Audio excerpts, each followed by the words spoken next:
who's been here before? So you know, well, you know, but obviously Grime's graves. Bagat is a Neolithic, late Neolithic flint mine. It's the largest flint mine in the UK. Not necessarily the earliest, but it is the only flint mine where you can visit one of the pits, so it is special for that reason. As you can see, and as you've been able to see outside, when you look from above, you do have this strange lunar landscape. Now each one of these, as I'm sure, is the remains of a mine shaft. Some of them as deep as 13 metres, and then you're seeing the backfilled remains. I mean, I suppose right from the early stage, I mean, going back to the 1600s, 1700s, 1800s, you understand that this type of landscape was very strange to antiquarians and historians. And the initial, right at the start, they had no idea what it was. I think there was sort of, the idea that it was some kind of encampment or a battle site, or nobody really knew. It was only in the 1850s, when the first excavations took place, that a greater knowledge started to develop, and they realised actually it's a late Neolithic minefield. In terms of the wider context, however, it's quite Grime's grave. I mean, it's special for so many reasons, but one of the strange things about it is it's actually a very, very late minefield in terms of the Neolithic. The earliest minefields in the UK, when they start digging for flint, happen in around 4000 or 4500 BC, which is about 1,000 to 1,500 years before Grime's graves. And they start on the south coast, so places like Sisbury and what have you. So basically, as soon as Europeans arrive into Britain, they start digging flint mines, and that's because they are also bringing with them new ideas of farming, and so are cutting down large areas of woodland and transforming their landscape. And in order to do that, they need the tools. So it's quite interesting.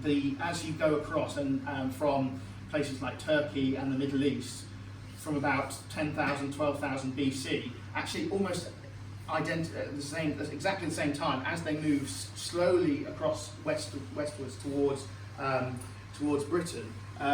As farming goes across, so too does the development of actually mining for flint.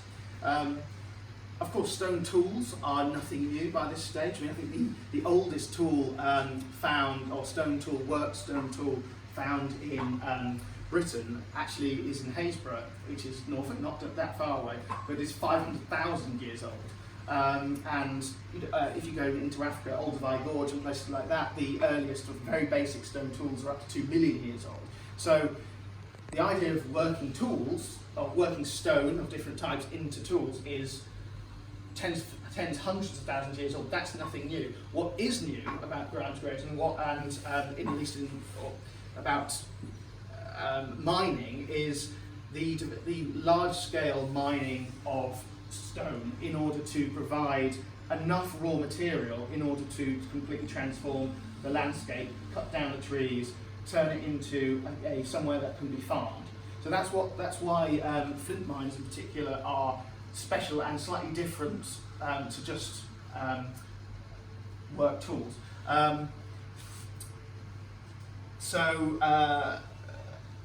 As I was saying, Grime's graves is strange in the English context because it happens right at the end of the late Neolithic. So the first mine is dug here. So far, the best dating is about 2650 BC. Maybe 100 years, or almost at the same time as that, the first metals are being introduced to England. So the fact that they are digging, mining for flint on this scale, right at the end of the late Neolithic, is a little bit strange. It's almost, nobody's satisfactorily answered why they're doing that, and why they open the largest flint mines, at least that we know of, in Britain, right at this point. And at least partially seems to be the answer, is that the tools that are made here are not simply as I was mentioning before, tools for practical use for farming, but they actually gain a symbolic and aesthetic quality as well. Now, part of the I'm going to sort of not necessarily going around in a smooth order here, but part of the reason for us thinking that the flint here is special and it's also being mined for aesthetic and symbolic reasons is because, so obviously you can see the mines there. There are about 433 of them that we know of. There may have been several hundred more which are now covered with windblown sands. But when they were open, they would have looked a bit like this diorama. And in terms of the geology, it's very interesting because you can get flint for tools from the surface. So the 500,000 year Haysborough axe that I mentioned before, that is not mined flint. That's flint that you can pick up from the surface and work. It's perfect. It works perfectly well to do it that way. However, at Grime's graves, as you see, they have to dig down at the deepest part of the site, 12 to 13 metres. And the reason they're doing that is to get the third deepest from the surface layer of flint known as floor stone. So the top level is called top stone, then wall stone, and then there's wall stone here. And in terms of the geology, it's interesting because as you can, these two layers form in irregular nodules of flint. As you can see, they're individually scattered, or at least in bands, but individually scattered nodular flint. When you get down here, it's laid out as a sort of tab of flint. So here you can see a picture here. So at higher levels, they sort of the flint looks like this, all lumpy and bumpy and what have you. When you get down to this layer, it comes in this beautiful, solid 30 to 40 centimetre thick, what we call tabular or sheet flint. And that has a particularly deep, black, glossy appearance that seems to have been particularly sought after because why else would you go through the effort of having to mine out hundreds of tons of chalk, clay, soil and everything else in order to get at this particular band. That in and of itself though is not unusual. So if you go to other places where they were mining different types of stone across Europe, so in the case there's an axe factory, so-called axe factory mine at Langdale in the Lake District, where they're looking for hornstone and greenstone, and they could have got that from the lower slopes. They could have got that from the scree on the mountainside. They didn't. They went to the highest point of the mountain in order to mine this material. Also places like the Alps, where you might have seen jade axes, for example. If some of you saw or read or watched the History of the World in 100 Objects, one of Neil McGregor's choices was a beautiful jade axe from the Alps. Again, that was mined right at the top of one of the Italian Alps. So there seems to be some connection between the difficulty of extracting material and then its cultural, symbolic value. And additionally, they're making the tools they're making at Grime's graves are not simply functional tools. They're also tools that had a sort of special, more special uses. I'm bobbing around here, but just to talk about the formation of flint. It seems like next to the diorama here. Flint itself, or the flint at Grime's graves place, is about 90 to 100 million years old, and was formed during the Cretaceous. So most of the material below ground is chalk, which is made out of essentially the skeletons of marine animals that they die, they sink to the surface, time and pressure, it solidifies into chalk. So around 90 to 100 million years ago, this part of the UK was much, in fact all of the UK was much closer to the equator and was below a warm, shallow sea.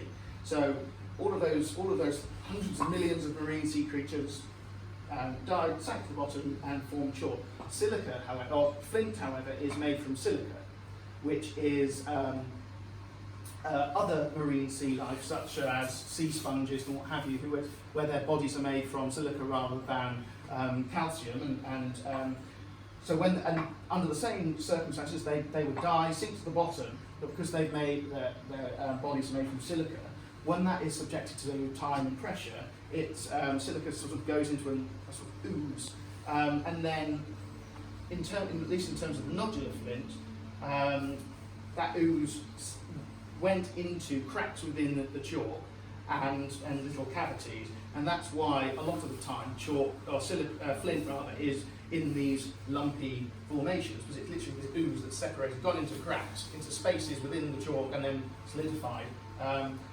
However, as I said, when you get down to this deeper level, for whatever reason, I don't actually know the reason why, but I think actually geologists are still trying to work it out, so it's not just me.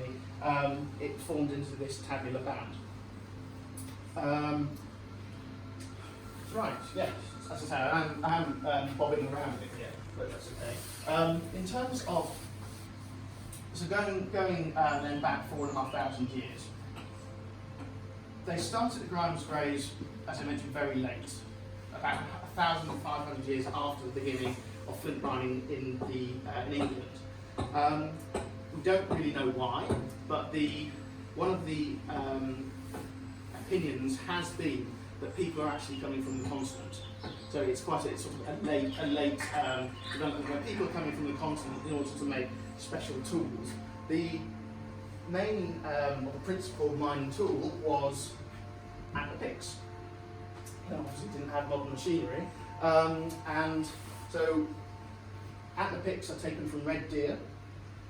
This is where it's attached to the skull of the animal, and then you simply break off the antler here, take off the other tines that you don't want, and then the lowest tine, closest to the head, becomes a very useful pick that can be used to prise chalk away. You can also use the point where it's attached to the skull as a nice hammer.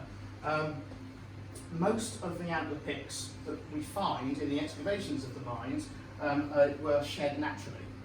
So there has been the thought that the Neolithic people that lived here must have either, if not actively herded the red deer, they at the very least had to somehow manage them. Because if you've got to collect these, you need to know where the deer are. And each mine, we found about 200 of these have been used. Because eventually, if you're going through chalk and mining away and prizing up, they will break. And once they've broken, you throw them away, get another one. And they went through about 150 to 200 per mine, or at least that's how many we find down in the mine galleries. So yes, they must have had to keep tabs on them. And you can see on this rather wonderful picture, these were the excavations in 1914, where they just laid out a lot of the antler picks that they find down there. In terms of other things in terms of the mine, how they did it, we think it took about 90 days to get from the ground down to this point here. Probably right at the start, probably would have had maybe a team of 30 to 40 people. But by the time they get down here, obviously the walls of the mine shaft narrow. In order to extract the maximum amount of flint they couldn't open cast mine, of course, because there was absolutely no way they could have done that with the technology that they had. So that's why, once they get down to this base layer and they get down to the flint they want, is why they dig out these galleries. And these, you'll see later when you go down pit 1, can be very narrow, very shallow, sometimes no more than a metre, max half a metre up, and the same distance wide. They can be incredibly narrow, but then they go along sometimes 20, 30 metres. So but they are fantastic places to explore. And so what we end up with, sorry, it's a small image, but once they dig a mine shaft down and then dig a series of galleries, you get this sort of honeycomb underground of tunnels, and often they each connect up to pits around them.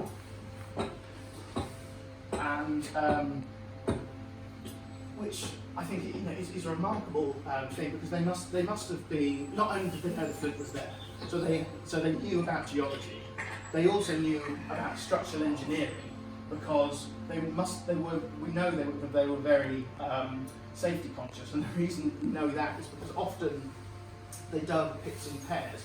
So there's some places when you go out into the minefield where you can see that there's one pit, and then it's very obviously connected to another. And the reason we think they did this is because they would dig one, perhaps two mines at the same time, and leave one open for the next year while they dug the other one, and then the galleries were connected, and they used them as possibly means of escape. So that if one gallery collapsed, they knew they would still have an exit point. So yes, I mean, just absolutely fascinating. Sorry, there's so much to say about Grime's grave. Where to go from here? In terms of when they were down the mines as well, I mentioned how some of them are very narrow and shallow. We think that because of that, whole communities probably came here to work and live. And certainly, if there was a team down in the mine, there must have been people above who were looking after the day-to-day, the cooking, the hunting, the farming, while people were down here. And in fact, some of the galleries are so small and so narrow that we think only children actually would have been able to fit physically down into those spaces.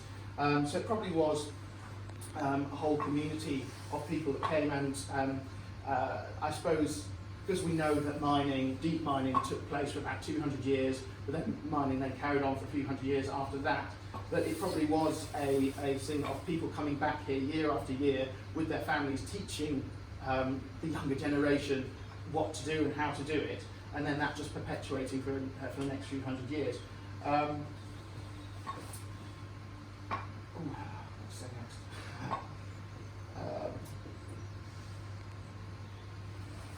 In terms, probably moving on to the tools themselves, I mentioned that some of them were specialist tools. So in the earlier flint mines, the ones on the south coast,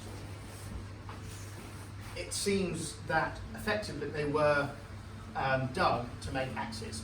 That seems to be the main reason that they were dug.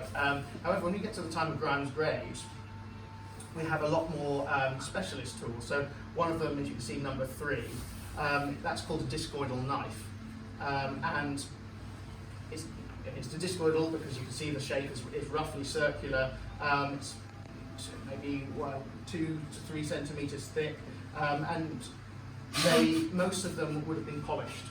So at least when they left the site, they would have been polished, and so would have had this lovely glass-like appearance. And these, while they are functional tools, were also beautiful tools. And the polishing process, to go from tools like this, looking like that, into a fully polished surface, you're talking about perhaps 200 to 300 hours of sat next to a polishing stone, just grinding away with some water and some sand, and just grind for the next 200 hours of your life. So you can understand, once you've done that, you're not necessarily thinking, okay, well, I'm going to necessarily use that tool in a way that it can get damaged and broken. You'll think it seems to be a more specialist tool. And part of the reason we know that as well is flint from East Anglia, such as this one, that we find in all sorts of different places, but mostly that it's travelled a long way. So this is a huge flint nodule. It's actually the second biggest flint nodule found in the UK. It was found by Phil Harding of Time Team fame, bizarrely, but it had come from East Anglia and travelled all the way to Avebury near Stonehenge. So again, there's something special about Grimes flint. They've got to dig down 13 metres when they didn't have to find flint. They then are exchanging it long distances. But one of the mysteries about Grimes flint is you'd expect, if there are so many mines, as you can see outside, and hundreds of tons of flint coming out of the ground, you would expect to find lots of it. We don't. The truth is, we do not know where all the flint from Grimes ended up. It's a mystery. It's just, in this case, the fact that this flint was so big, and you don't find that anywhere apart from East Anglia. So we only have sporadic bits of evidence to show us where it all went. And when we do find it, it's gone a long way. And that might be tied to the fact that as I mentioned before, that people are coming themselves from a long distance in order to mine it. It also might be the fact that